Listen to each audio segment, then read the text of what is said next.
tal? ¿Cómo están alumnas y alumnos de primer grado de secundaria?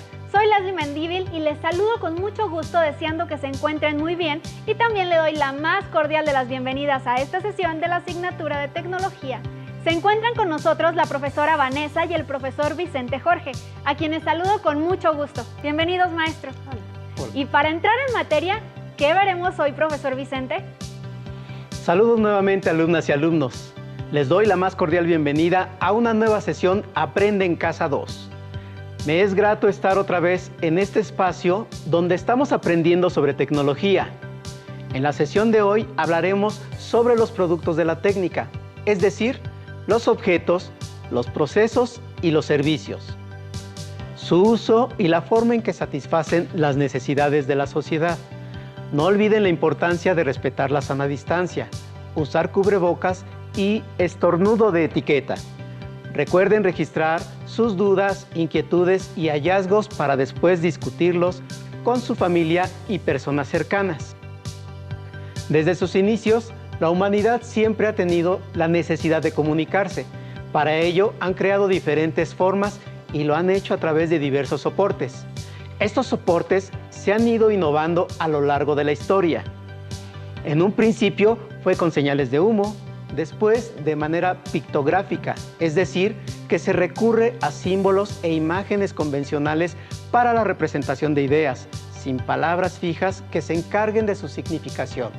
Pero con el tiempo, la creación de la imprenta favoreció la elaboración de libros. Ahora veamos el siguiente video que nos mostrará más sobre estos procesos. Leer una compilación de cuentos clásicos es maravilloso, o leer una revista científica que habla acerca del origen de la escritura es muy interesante.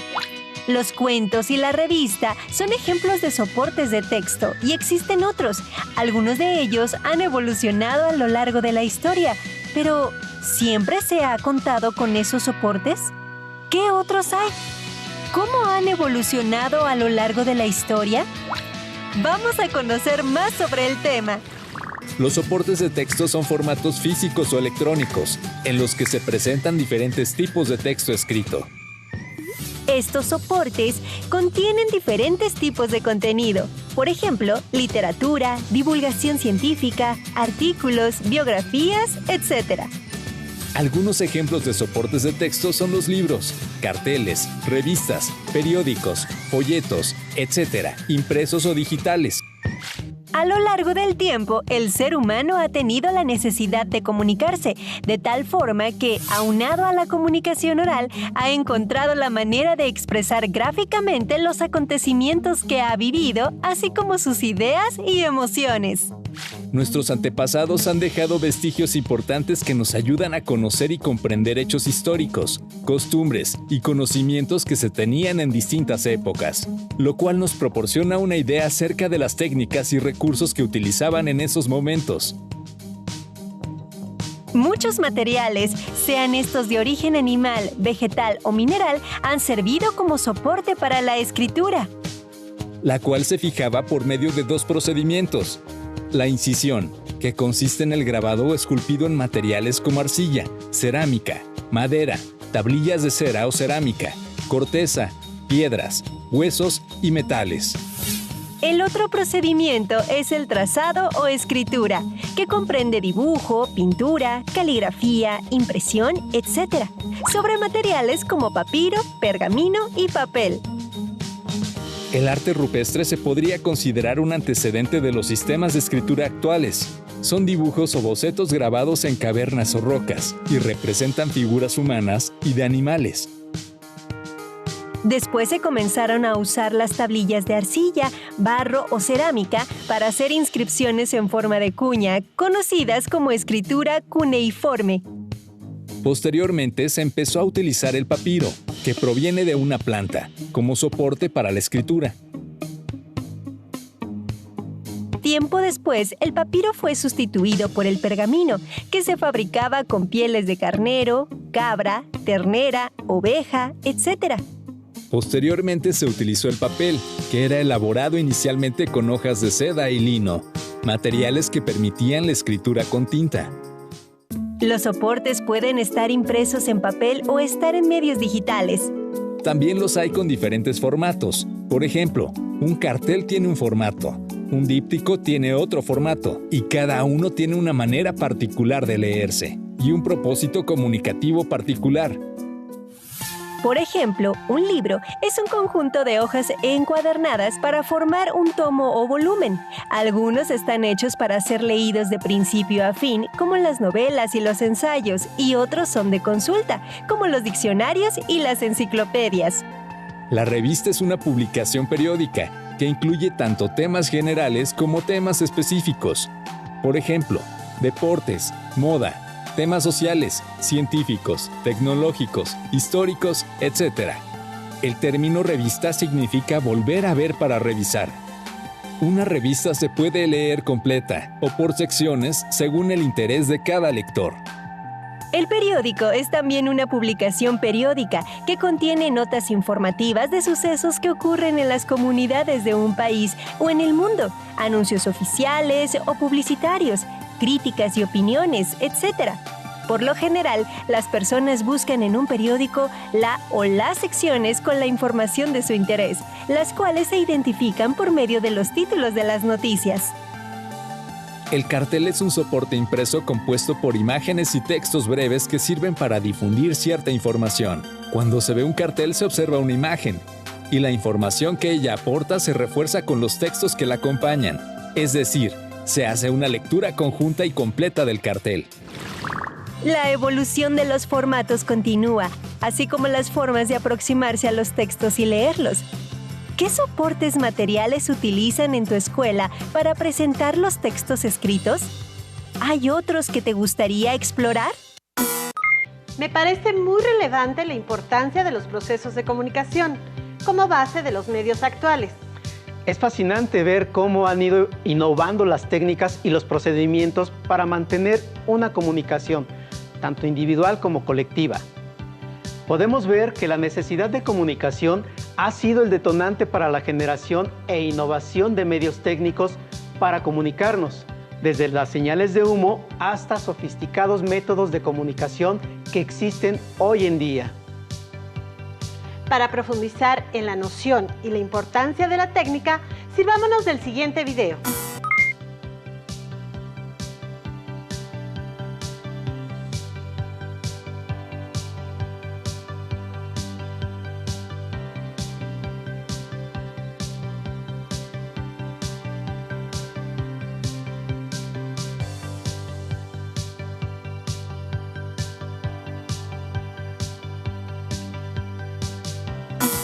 Es muy importante lavarse las manos.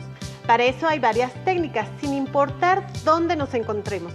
Lo único que necesitamos es agua y jabón. Podemos guardar jabón líquido en un frasco, en una botellita de un perfume que ya no utilicen, en un recipiente de crema y traerlo siempre con nosotros. ¿Se dieron cuenta que la necesidad era lavarse las manos? Por supuesto, profesora.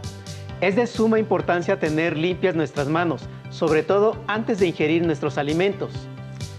¿Observaron que lo solucionamos usando el jabón, el agua y el proceso correcto? Así es. Además, es muy importante saber cómo solucionar una necesidad, por muy simple que parezca, utilizando los procesos adecuados. ¿Recuerdas? Un objeto, un proceso o un servicio pueden ayudarnos a resolver problemas cotidianos, ya sean personales o a nivel sociedad. Ahora veamos un ejemplo más en el que podrán identificar algunas necesidades que podemos cubrir con un cepillo y crema dental.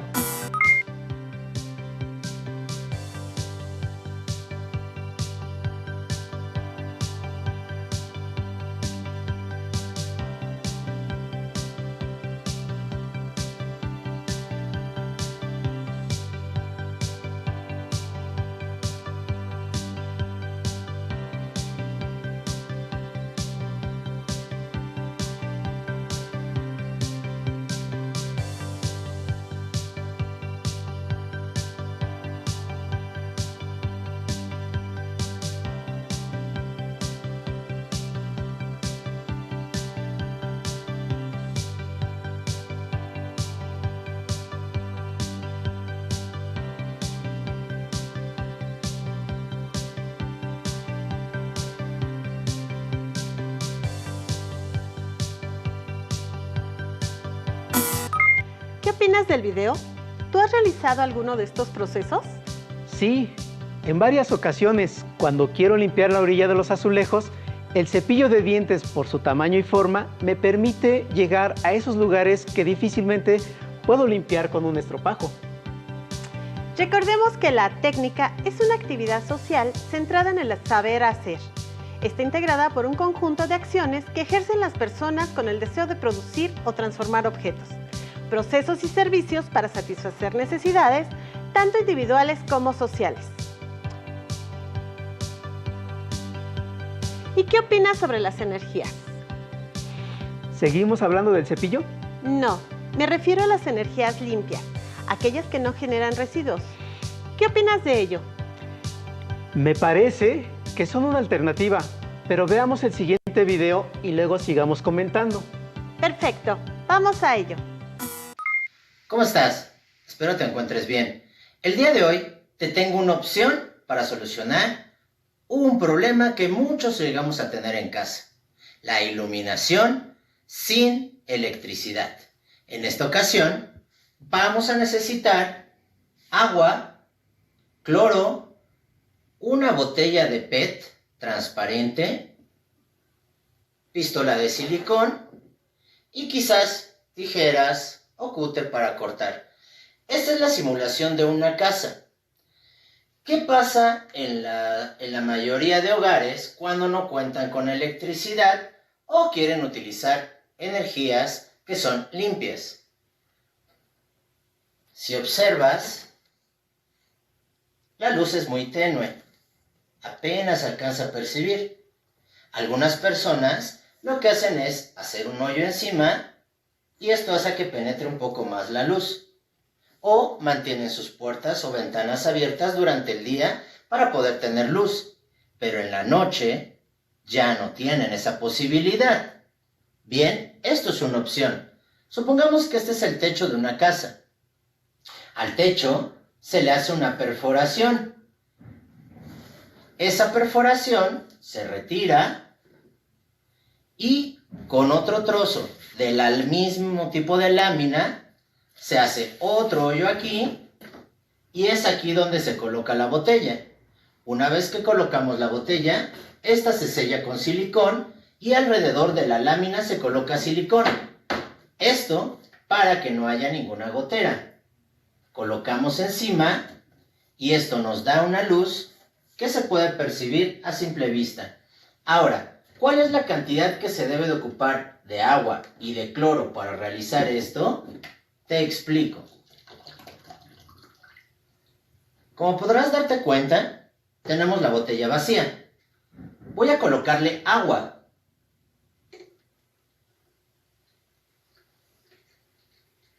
Observa que de agua debe de ser aproximadamente el 80%.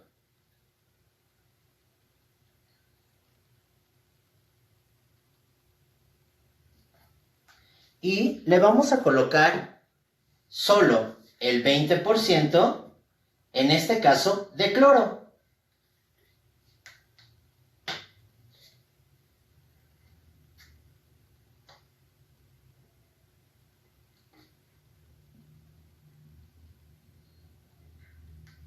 Y listo, tenemos una lámpara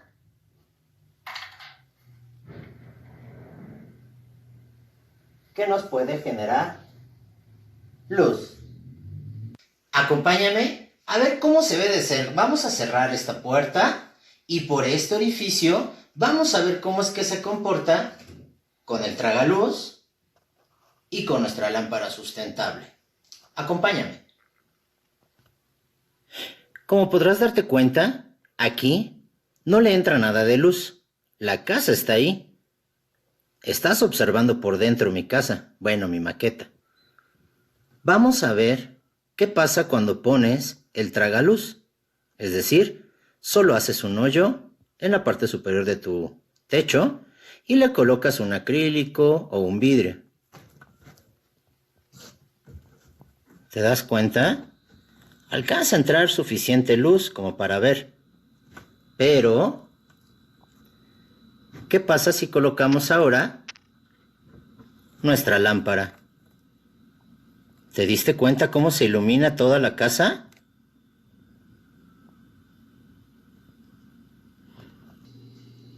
Como pudiste ver, cuando colocamos nuestra lámpara sustentable, la casa se ilumina por dentro.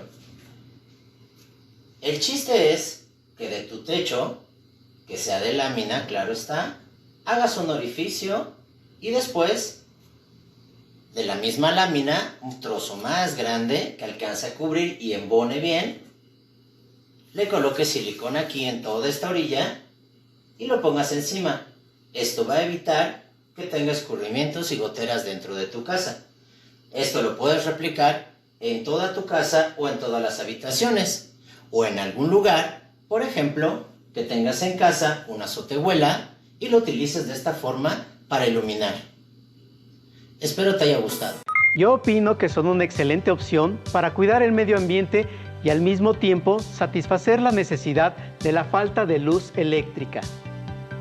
Hemos analizado problemas que quizá tienen una solución simple, pero también será útil complejizar el asunto. Profesor Vicente, ¿qué opinas sobre la educación a distancia? ¿Consideras a la televisión como herramienta básica? La educación a distancia, la televisión. No hay duda de que la televisión es un producto de la técnica, que es muy utilizado, prácticamente existe y se usa en la mayoría de las casas. Pero antes de que surgiera como la conocemos, debemos mencionar que existieron varias investigaciones científicas antes de su creación en 1925 y su primera transmisión a 14 cuadros por segundo, que por cierto fue de la cabeza de un maniquí.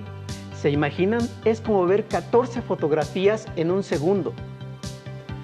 Anteriormente, las televisiones eran unas cajas enormes con un tubo de rayos catódicos, bulbos, transformadores y tabletas con muchos circuitos electrónicos, y por supuesto eran muy pesadas.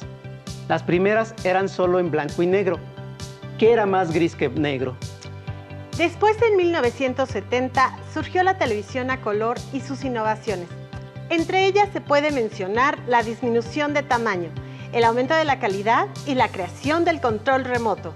Así ya no había que levantarse para cambiarle de canal. A medida que las investigaciones en la electrónica iban ampliándose, la televisión se fue innovando, ganó terreno en la radio, surgió la televisión satelital y finalmente la televisión digital. Los usos también fueron cambiando, pues en un principio fue restringido y poco a poco se fue popularizando. El contenido se fue diversificando.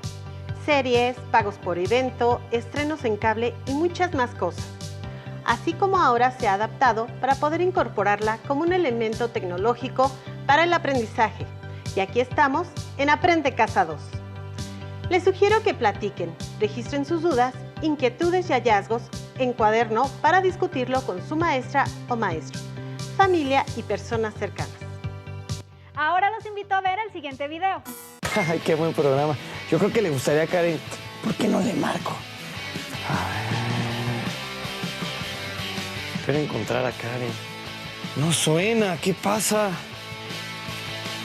No, no puede ser. Sin señal otra vez. Es la tercera vez. ¿Qué estará pasando? ¿Sabes cómo llegan las señales de comunicación a los teléfonos móviles y a los televisores? ¿O cómo se conoce el pronóstico del tiempo?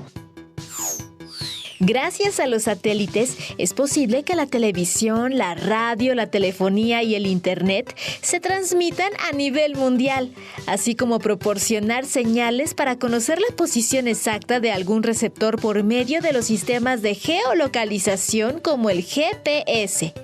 Los satélites artificiales son estaciones que permiten la recepción, amplificación y emisión de ondas de radio cortas. Estas ondas requieren de una estación terrestre para la emisión y recepción de señales electromagnéticas. Por ejemplo, un emisor envía una señal de radiofrecuencia al satélite y ésta recibe la señal y funge como repetidor, amplificándola y retransmitiéndola hacia los receptores con un rango de frecuencia diferente llamado enlace descendente. Los satélites cuentan con una fuente de energía compuesta por celdas solares y baterías para su almacenamiento. También cuentan con generadores de energía, como las pilas de combustible, Para su funcionamiento, el satélite requiere de diferentes computadoras que permiten el control y el monitoreo de los sistemas y equipos. Cada satélite tiene un sistema de control compuesto por un giroscopio para medir su inclinación, acelerómetros para medir su aceleración, un sistema estabilizador de ruedas de reacción para describir su rotación y un conjunto de sensores para determinar su posición con la guía de las estrellas. ¿Sabes cómo funcionan los satélites en el espacio? Los científicos buscan que los satélites se muevan siempre sobre una misma órbita, para que las antenas receptoras de la Tierra no tengan que moverse para encontrarlos. Esto se logra programando el satélite para que se mueva en una órbita geoestacionaria u órbita geo. Por eso se llaman geoestacionarios. Una órbita geo debe estar a 35.786 kilómetros por encima del ecuador y en dirección de la rotación de la Tierra. Es decir, un día completo, a una velocidad de 3.07 kilómetros por segundo. Esta velocidad debe ser constante, porque si fuera menor, el satélite caería en la Tierra y si fuera mayor, saldría de la órbita y se perdería en el espacio. ¿Cómo hacen los científicos para que estos satélites se mantengan en el espacio sin perderse? Para construir un satélite geoestacionario, se necesita de la participación e interacción de especialistas de diferentes áreas. En el diseño intervienen ingenieros en electrónica, informática, sistemas y robótica, quienes combinan la computación, ingeniería, electrónica e ingeniería de software para crear sistemas inteligentes que recopilan información de manera automática y que, además, monitorean e interpretan datos de las misiones especiales. Por otra parte, matemáticos y físicos trabajan para colocar los satélites, lo cual consta de varias etapas. Primera, se requiere un cohete transportador que lleve el satélite a la órbita geo. Segunda, los matemáticos y físicos calculan la velocidad de dicho cohete para colocarlo en la órbita circular de baja altura, a 300 kilómetros sobre la superficie terrestre. Tercera, los ingenieros toman en cuenta la fuerza gravitatoria y la fuerza centrípeta para que el satélite mantenga su órbita alrededor de la Tierra. Cuarta, la fuerza centrípeta proporciona la aceleración normal que modifica la dirección de la velocidad y obliga a los satélites a seguir la supuesta trayectoria circular. Quinta, el satélite se mueve en ángulo recto con la fuerza de gravitación que actúa sobre él. No hay cambio de rapidez, solo hay cambio de dirección. Sexta, el cohete que transporta el satélite cruza la atmósfera a través de todas sus capas. Séptima, al llegar a una altura de 193 kilómetros, el sistema de navegación despliega pequeños propulsores que rotan al vehículo a una posición horizontal. Octava, al llegar a los 700 kilómetros de altura, se suelta el satélite separándolo del cohete. Y novena, en un punto de esa órbita, se encienden los motores, aumentando la velocidad del satélite para colocarlo en la órbita de transferencia. ¿Cuáles de los aparatos que utilizas requieren de los satélites para funcionar? Hola Iván, ¿qué pasó? ¿Cómo estás? Karen, ¿cómo estás? ¿Qué les ha parecido el video? Es muy importante, considerando la funcionalidad que desempeñan en la actualidad las telecomunicaciones, ya que si estos llegan a fallar, afectan la señal de televisión, celulares y en general las telecomunicaciones. Gracias, profesora, por tus comentarios. Compartan y comenten con su profesora o profesor, así como con su familia y personas cercanas, lo que han utilizado y para qué lo han utilizado. Para concluir, podemos concretar que la técnica surge del deseo de producir objetos, procesos y servicios para satisfacer las necesidades, tanto individuales como sociales. En los videos observamos que de acuerdo a las necesidades que tenemos, ya sea de manera personal o a nivel social, hacemos uso de los objetos técnicos, de los procesos o de los servicios para satisfacer las necesidades que van surgiendo. En la satisfacción de las necesidades humanas, ya sea de manera individual o colectiva, la técnica está presente. Los invito a reflexionar sobre los objetos, procesos o servicios que han utilizado para la satisfacción de alguna necesidad, a nivel individual o familiar. ¡Listo! Terminamos. Aún nos queda mucho por explorar y descubrir, así que nos vemos en la siguiente sesión para seguir aprendiendo en casa. Recuerden utilizar cubreboca y hacer uso del estornudo de etiqueta. ¡Hasta la próxima! Si tienes dudas o necesitas ayuda, llama al Centro